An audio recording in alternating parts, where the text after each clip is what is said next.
नमस्कार, मैं निशा ठाकुर और आप देख रहे हैं मेट्रो मुंबई। वक्त हो चुका है टॉप 10 बुलेटिन का, तो आइए एक नजर डालते हैं मुंबई की 10 बड़ी खबरों पर।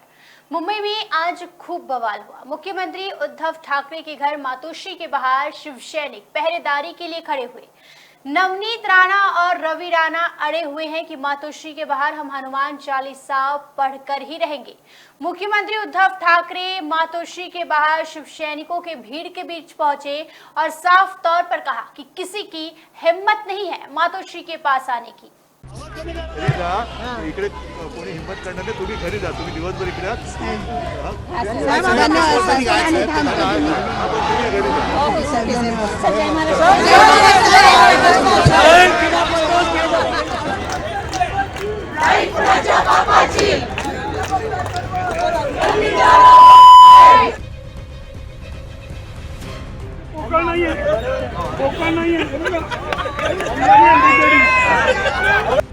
ये भीड़ है शिव सैनिकों की। ये जगह है मातोश्री, वही मातोश्री जो शिव सैनिकों के लिए किसी मंदिर से कम नहीं।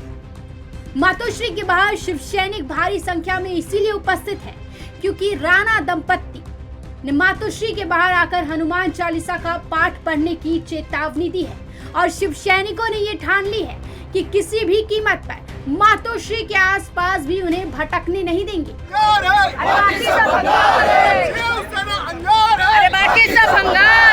और साफ तौर पर ये धमकी भी दी कि हिम्मत है तो मातोश्री के आसपास भटक कर भी दिखाए।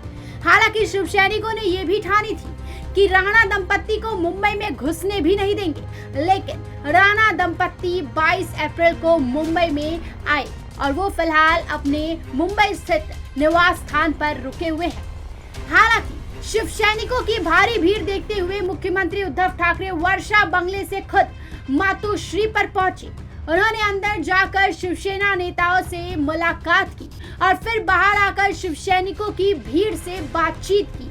मुख्यमंत्री उद्धव ठाकरे ने कहा कि आप लोग घर जाइए, आप लोग सुबह से यहाँ खड़े हैं, किसी की हिम्मत नहीं है मातोश्री के सामने आने की। और उसके बाद मुख्यमंत्री उद्धव ठाकरे चले गए।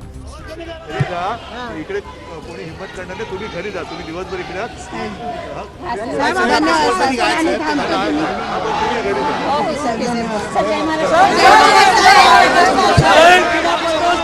हालांकि हाई वोल्टेज ड्रामा 23 अप्रैल को होने वाला है। 23 अप्रैल की सुबह 9 बजे राणा दंपत्ति मातोश्री पर आते हैं या नहीं, और आएंगे तो शिव सैनिक क्या करेंगे, ये देखने वाली बात होगी। Bureau report, metro Mumbai. Media से बात करते हुए आज एक बार फिर से संजय राउत की जुबान फिसल गई। संजय राउत ने राणा दंपत्ति को सी ग्रेड एक्टर और बंटी बबली कपल बता दिया है। बंटी एंड बबली अगर पहुंचे हैं तो हमें कोई एतराज नहीं है। ये जो स्टंटबाजी है, फिल्म के लोग हैं, ये फिल्मी लोग हैं। ये स्टंटबाजी या मार्केटिंग करना उनका काम है सबका। और बीजेपी को आप ऐसे लोगों की ज़रूरत पडते है अपने मार्केटिंग के लिए। आपण भारतीय जनता पक्षाला आता सध्या मार्केटिंगसाठी असे सी ग्रेड फिल्म स्टार्स, असे स्टंटबाज यांचा उपयोग हे करून घेतात। लोक यांना गांभीर्याने घेत नाही, त्यांच्या हिंदुत्वाला, यांच्या या नाटकबाजीला। हनुमान चालीसा असेल, रामनवमी असेल, इतर सण उत्सव असतील, या देशामध्ये, महाराष्ट्रामध्ये, मुंबईमध्ये आम्ही सगळे साजरे करतो यांच्यापेक्षा आधी। महाराष्ट्र के मुख्यमंत्री उद्धव ठाकरे के बांद्रा इलाके में स्थित मातोश्री निवास स्थान पर हनुमान चालीसा पढ़ने के लिए नवनीत राणा और उनके पति रवि राणा अमरावती से मुंबई पहुंच चुके हैं। राणा दंपत्ति ने 23 अप्रैल यानी शनिवार को मातोश्री पर हनुमान चालीसा पढ़ने का ऐलान किया हुआ है। इस मुद्दे पर मीडिया कर्मियों से बात करते हुए संजय राउत की जुबान फिसल गई। उन्होंने कहा कि सी ग्रेड फिल्मों के कलाकार के जरिए बीजेपी स्टंटबाजी करने में जुटी हुई है। हनुमान चालीसा, रामनवमी, ये सब आस्था और श्रद्धा का विषय है। ये स्टंटबाजी की कोई जरूरत नहीं है। उन्होंने कहा कि मुंबई में बंटी बबली आ चुके हैं। ऐसे लोगों से निपटने के लिए शिव सैनिक और मुंबई पुलिस सक्षम और मुस्तैद है। उन्होंने कहा कि लोग ऐसे लोगों को गंभीरता से नहीं लेते हैं। इन लोगों को जब हिंदुत्व से कोई संबंध नहीं था तब हम ये सब मुंबई में गुड़ी पाड़वा, रामनवमी, दशहरा सब कुछ मना चुके हैं। इसीलिए ऐसे लोगों को स्टंट करने दी। मुंबई पुलिस ने राणा दंपत्ति को उनके खार स्थित घर जाकर नोटिस दिया और कानून व्यवस्था ना बिगाड़ने की अपील की है। राणा दंपत्ति पर हमला बोलते हुए संजय राउत ने कहा कि सभी लोग फिल्मी हैं, जिनका काम है स्टंटबाजी और नौटंकी करना। मार्केटिंग करने के लिए ऐसे लोगों की जरूरत बीजेपी को है, हिंदुत्व को मार्केटिंग की जरूरत नहीं है। हमको मालूम है कि हिंदुत्व क्या है। Bureau report, metro Mumbai.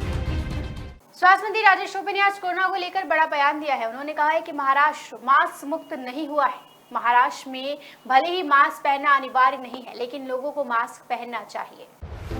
Mumbai, Pune, Nashik और अहमदनगर में सक्रिय कोविड-19 मामलों में वृद्धि हुई है। इस पर स्वास्थ्य मंत्री राजेश टोपे ने कहा कि हालांकि राज्य में कोरोना मरीजों की संख्या में मामूली बढ़ोतरी हुई है, स्थिति नियंत्रण में है। हालांकि राज्य में मास्क के इस्तेमाल को दोहराने की जरूरत नहीं है। हालांकि भीड़-भाड़ और सार्वजनिक जगहों पर मास्क का इस्तेमाल जरूर करना चाहिए। उन्होंने कहा कि राज्य सरकार मौजूदा स्थिति पर कड़ी नजर बनाए हुए है और स्थिति के आधार पर सही समय पर सही फैसला ले रही है। मुख्यमंत्री उद्धव ठाकरे की अध्यक्षता में बुधवार को राज्य मंत्रिमंडल की बैठक में कोविड-19 मामलों की वृद्धि में समीक्षा की गई। ये निष्कर्ष निकाला गया कि स्थिति नियंत्रण में थी। नियंत्रण रखे और घबराने की जरूरत नहीं है, राजेश टोपे ने ये कहा है। महाराष्ट्र में 13 अप्रैल से 20 अप्रैल के बीच 889 नए मरीज मिले हैं। हालांकि राजेश टोपे ने ये भी कहा है कि फिलहाल महाराष्ट्र मास्क मुक्त नहीं हुआ है। हालांकि मास्क पहनना अनिवार्य नहीं है, लोगों को अपनी सुरक्षा के लिए मास्क पहनना चाहिए। Bureau report, metro Mumbai. तो ट्रैफिक नियमों का पालन कराने के लिए अब ट्रैफिक पुलिस ने नया उपाय जो है वो खोज निकाला है। अब ट्रैफिक नियम का पालन अगर नहीं होगा तो कड़ी धूप में 20 मिनट तक खड़े रहना पड़ेगा।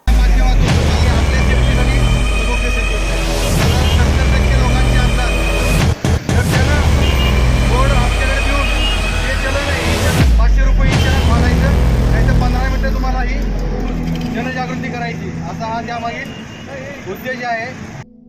अब ट्रैफिक नियम तोड़ने से पहले सावधान हो जाइए, क्योंकि पुलिस अब आपसे जुर्माना नहीं लेगी बल्कि आपसे जन जागृति कराएगी। कड़ी धूप में 15 मिनट तक आपको खड़ा कराया जाएगा। इसलिए ट्रैफिक नियम तोड़ने से पहले 10 बार सोचिए। थाने जिले में मनचले वाहन चालक ट्रैफिक नियमों को तोड़ने से बाज नहीं आ रहे हैं। ऐसे मनचले वाहन चालकों को सबक सिखाने के लिए थाने ट्रैफिक पुलिस ने एक नई मुहिम शुरू की है।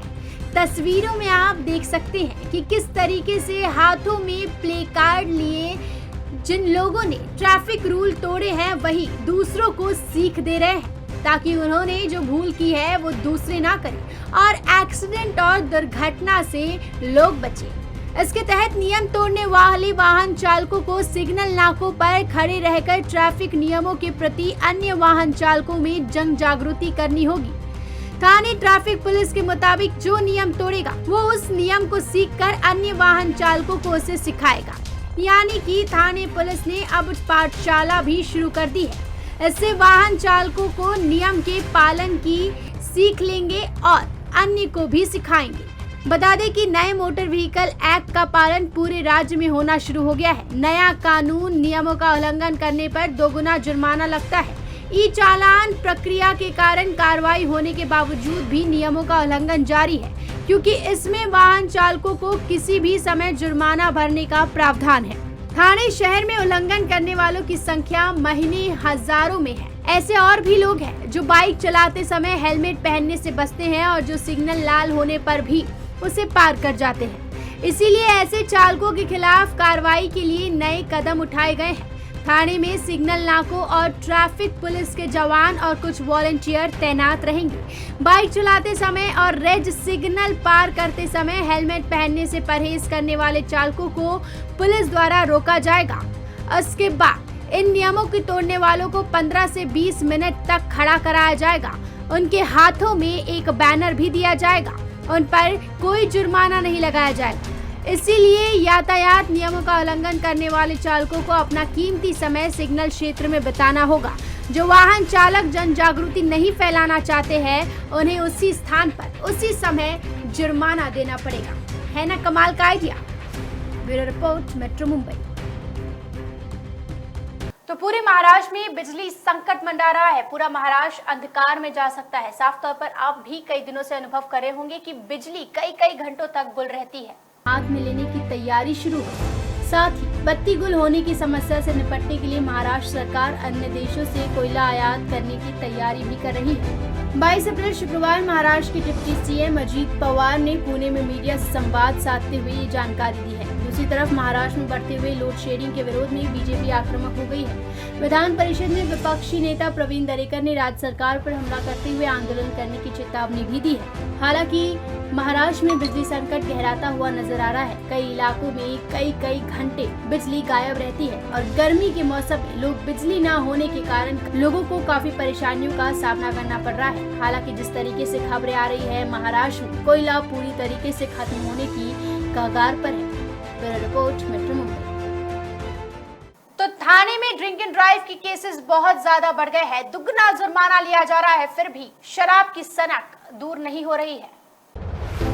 ठाणे जिले में मनचली वाहन चालक ट्रैफिक नियमों को तोड़ने से बाज नहीं आ रहे हैं। ऐसे मनचली वाहन चालकों को सबक सिखाने के लिए थाने ट्रैफिक पुलिस ने एक नई मुहिम शुरू की है। इसके तहत नियम तोड़ने वाले वाहन चालकों को सिग्नल नाकों पर खड़े रहकर ट्रैफिक नियमों के प्रति अन्य वाहन चालकों में जन जागृति करनी होती है। थाने ट्रैफिक पुलिस के मुताबिक जो नियम तोड़ेगा वो उस नियम को सीखकर अन्य वाहन चालकों को उसे सिखाएगा। इसमें वाहन चालक नियमों के पालन भी सीख लेंगे और अन्य को भी सिखाएंगे।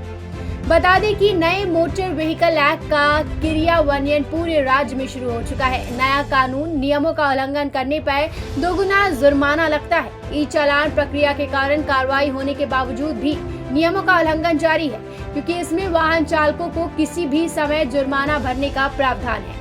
थाने शहर में उल्लंघन करने वालों की संख्या हर महीने हजारों में है। ऐसे और भी लोग हैं जो बाइक चलाते समय हेलमेट पहनने से बचते हैं और जो सिग्नल लाल होने पर भी उसे पार कर जाते हैं। इसीलिए ऐसे चालकों के खिलाफ कार्रवाई के लिए नए कदम उठाए गए। थाने में सिग्नल नाकों पर ट्रैफिक पुलिस के जवान और कुछ वॉलंटियर तैनात रहेंगे। बाइक चलाते समय और रेड सिग्नल पार करते समय हेलमेट पहनने से परहेज करने वाले चालकों को पुलिस द्वारा रोका जाएगा। उसके बाद नियम तोड़ने वाले को 15 से 20 मिनट तक सिग्नल एरिया में खड़ा होकर जागरूक करने का काम कराया जाएगा। उनके हाथों में एक बैनर भी दिया जाएगा। उन पर कोई जुर्माना नहीं लगाया जाएगा। इसीलिए यातायात नियमों का उल्लंघन करने वाले चालकों को अपने कीमती समय सिग्नल क्षेत्र में बिताना होगा। जो वाहन चालक जागरूकता नहीं फैलाना चाहते हैं, उनसे उसी स्थान पर जुर्माना लगाया जाएगा। Bureau report, metro Mumbai. Santa cruise में अब लोगों की यात्रा को अच्छा बनाने के लिए, सुविधाजनक बनाने के लिए एफओबी ब्रिज का निर्माण किया जाएगा। पश्चिम रेलवे यात्रियों की सुविधा के लिए विभिन्न योजनाओं को अमल में ला रहा है। पश्चिम रेलवे के सेंटा क्रूज स्टेशन पर एक और नए फुट ओवर ब्रिज को शुरू किया गया है। ये ब्रिज यहां होने वाले ट्रेसपासिंग के टेंशन को दूर करेगा। इस ब्रिज की खासियत ये भी है कि ये ब्रिज सभी स्टेशन को कनेक्ट करता है। पश्चिम रेलवे के मुख्य जनसंपर्क अधिकारी सुमित ठाकुर के अनुसार ये नया पैदल ऊपरी पुल लगभग 85 मीटर लंबा है। ये पूर्व और पश्चिम की तरफ स्काई वॉक से भी जुड़ा हुआ है। ये नया एफओबी रेल यात्रियों को सेंटा क्रूज स्टेशन के प्लेटफॉर्म पर आवाजाही को सुगम करेगा और यात्रियों की सुरक्षा में भी वृद्धि होगी। इसके बीच में पड़ने वाली रेल लाइनों पर ट्रेसपासिंग की समस्या का हल निकलेगा। ये न केवल यात्रियों को उनके प्रवेश और निकास को आसान बनाकर सुविधा प्रदान करेगी, बल्कि उनकी सुरक्षा को भी बढ़ाएगी। ठाकुर ने कहा कि यात्रियों की सुरक्षा को सर्वोच्च प्राथमिकता दी जाती है और एफओबी, आरओबी आदि का कार्य तीव्र गति से किया जा रहा है। ये प्रयास ट्रेसपासिंग के खतरे को नियंत्रित करने के साथ साथ पुलों पर भीड़ आदि जैसी समस्याओं से निपटने के लिए फायदेमंद होगा। Bureau report, metro Mumbai. तो अलीबाग से अब जल्द ही रो सुविधा शुरू होगी, यात्रियों का सफर आसान होगा। वर्तमान में नागरिक रिवास और काशीद के बीच बोट से यात्रा कर सकते हैं, लेकिन जल्द ही यात्रियों के लिए वाहनों के साथ बोट से यात्रा करना संभव होगा। मुंबई पोर्ट ट्रस्ट के अध्यक्ष राजीव जलोटा ने घोषणा की है कि वाहनों के लिए रो नाम की सेवा शुरू की जाएगी। सिडको के सहयोग से नेरुल में एक विशेष घाट का निर्माण किया जा रहा है। उन्होंने ये भी स्पष्ट किया है कि भविष्य में रो नाव सेवा शुरू करने की योजना है। उन्होंने आगे कहा कि पहला अतुल्य भारत अंतर्राष्ट्रीय क्रूज सम्मेलन 14 और 15 मई को मुंबई में क्रूज पर्यटन को बढ़ावा देने के लिए आयोजित किया जाएगा। ये जानकारी मुंबई पोर्ट ट्रस्ट के प्रेस कॉन्फ्रेंस में लोगों का समुद्री पर्यटन की ओर रुझान बढ़ रहा है। घरेलू क्रूज की मांग बढ़ेगी। बड़े आकार की वाटर टैक्सी सेवा को पर्याप्त प्रतिसाद नहीं मिला। गेटवे पर जेटीडी का इस्तेमाल अपनी पूरी क्षमता से किया जा रहा है। गेटवे के रेडियो क्लब में सागरमाला परियोजना के तहत एक नई जेट्टी के निर्माण को भी मंजूरी दी गई। खास बात यह है कि फंड भी मंजूर कर लिया गया। नेरुल में जेट्टी का काम अंतिम चरण में है और भविष्य में इसका उपयोग रोरो नाम सेवा के लिए किया जाएगा। समुद्री पर्यटन की मांग दिन ब दिन बढ़ती जा रही है और अंतर्राष्ट्रीय घरेलू पर्यटन को बढ़ावा देने के लिए एक नीति बनाई गई। राजीव जलोटा ने कहा कि केंद्र सरकार बड़े क्रूज के बजाय कॉर्डिलिया जैसे छोटे क्रूज के उत्पादन पर सब्सिडी देगी। मेट्रो मुंबई के लिए राजेश सोनी की रिपोर्ट। तो करीना कपूर से एक गलती हो गई, उन्होंने एक ऐड के दौरान बिंदी नहीं लगाया, उन्हें बॉयकॉट करने की मांग उठ रही है। करीना कपूर खान एक बार फिर सोशल मीडिया यूजर्स के गुस्से का शिकार हुई है। उन पर समुदाय विशेष की भावनाओं को आहत करने का आरोप लग रहा है। ट्विटर पर जहां बॉयकॉट मलाबार गोल्ड ट्रेंड कर रहा है, तो वहीं करीना के भी बॉयकॉट होने की मांग उठ रही है। दरअसल अक्षय तृतीया के मौके पर jewellery brand Malabar gold and diamonds ने एक एड रिलीज किया।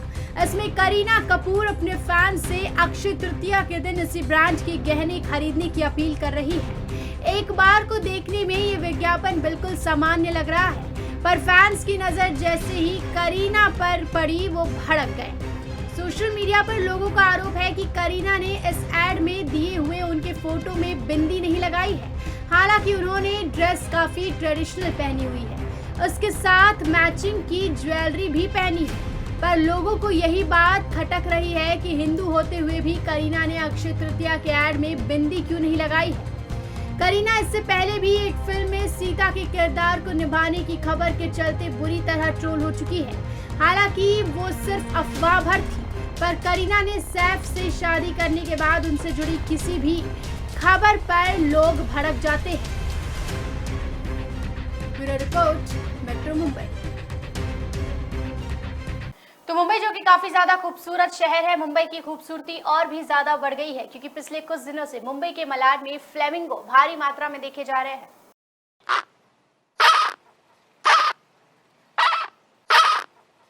मुंबई बेहद खूबसूरत शहर है, लेकिन पिछले 2 दिनों से मुंबई की खूबसूरती और भी ज्यादा बढ़ गई है और इसका कारण बनी है ये बेजुबान। जी हाँ, देखने में कितना खूबसूरत लग रहा है नजारा। ये नजारा है मुंबई के मलाड का। मलाड के बैक रोड स्थित खाड़ी में इन फ्लेमिंगो को देखने के लिए लोगों की भीड़ मची हुई है। मलाड से लेकर अंधेरी खाड़ी तक ये खूबसूरत सफेद और गुलाबी जीव पसरा हुआ है। रातों रात हजारों की संख्या में अफ्रीका से ये फ्लेमिंगो मुंबई आए हैं। कमाल की बात है ना, फ्लेमिंगो के झुंड और उनकी चहचहाहट आपकी यात्रा को हमेशा के लिए यादगार बना सकता है।